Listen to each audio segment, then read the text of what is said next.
સુરતના રત્ન કલાકાર યુવકને પ્રેમજાળમાં ફસાવીને નાણાં ખંખેરનારી ટોળકીની એક યુવતી સહિત 2 આરોપીને સુરત પોલીસે મહારાષ્ટ્રથી ઝડપી પાડ્યા છે। આ ઓપરેશનમાં આરોપીઓને પકડવા માટે પોલીસે વેશપલટો કરીને વોચ ગોઠવી હતી, જેમાં મુખ્ય આરોપી જેવો સિગરેટ પીવા માટે આવ્યો કે તરત જ પોલીસે તેને દબોચી લીધો હતો। કહેવાય છે કે ગુનેગાર ગમે તેટલી સાવધાની રાખે પણ તેની કોઈક ને કોઈક નાની ભૂલ કે આદત તેને જેલના સળિયા પાછળ ધકેલી દે છે। સુરતના ચોક બજાર પોલીસ મથકની હદમાં નોંધાયેલા લૂંટેરી દુલ્હનના કેસમાં પણ આવું જ કંઈક બન્યું હતું। મહારાષ્ટ્રના બોઈસરમાં છુપાયેલા આરોપીને પકડવા માટે પોલીસ માટે તેની સિગરેટ પીવાની આદતથી દબોચી લીધો હતો। સુરતના રત્ન કલાકાર યુવકને પ્રેમજાળમાં ફસાવીને નાણાં ખંખેરનારી ટોળકીની એક યુવતી સહિત 2 આરોપીને સુરત પોલીસે મહારાષ્ટ્રથી ઝડપી પાડ્યો છે। આ ઓપરેશનમાં આરોપીઓને પકડવા માટે પોલીસે વેશપલટો કરીને વોચ ગોઠવી હતી, જેમાં મુખ્ય આરોપી જેવો સિગરેટ પીવા માટે આવ્યો કે તરત જ પોલીસે તેને દબોચી લીધો છે। આની અંદર ચોક બજાર પોલીસ સ્ટેશન ખાતે એક ફરિયાદી ભાઈ આવેલ હતા, જેઓની સાથે એક બેન હતા રેખા દેવી કઈ અને એક એના બનેવી કહીને આવેલા હતા। એ લોકો મળ્યા હતા અને એમને લગ્ન નતા થતા એટલે એવું કહેલું કે અમારે તમારી સાથે લગ્ન કરાવવા છે। એ રીતે નક્કી કરી અને પછી ઘરે આવેલા, નક્કી થયું એ પછી બોઈસર ખાતે ગયેલા। બોઈસર ખાતે ગઈ અને ત્યાં આગળ એમને કંકુ અને નારિયેળ આપેલું અને શાદી એમને જે લગ્ન કરવાનું નક્કી કરેલું એના પછી એ બંને જણ અહીંયા સુરત ખાતે એમના ઘરે આવેલા। એમના ઘરે આવી અને 2 દિવસ રોકાયેલા। 2 દિવસ રોકાયા પછી એમને એવું કીધું કે મારા જે નામ છે, નામ કમી કરવાનું છે, તો નામ કમી કરવા માટેનું કહ્યું।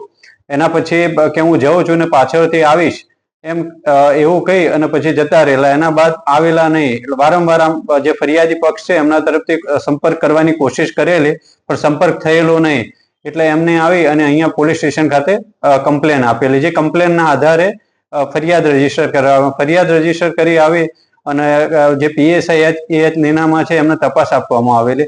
તપાસ દરમિયાન એમના CDR ને બધું એનાલિસિસ કરવામાં આવ્યું। ટેકનિકલ એનાલિસિસના આધારે એવું નક્કી થયું કે જે આ જે ફરિયાદી છે એમની સાથે જે લગ્ન કરવાની લાલચ આપી અને જે બેન અને એક બીજા ભાઈ જે બંને આવેલા છે તે મહારાષ્ટ્ર બોઈસર ખાતે છે।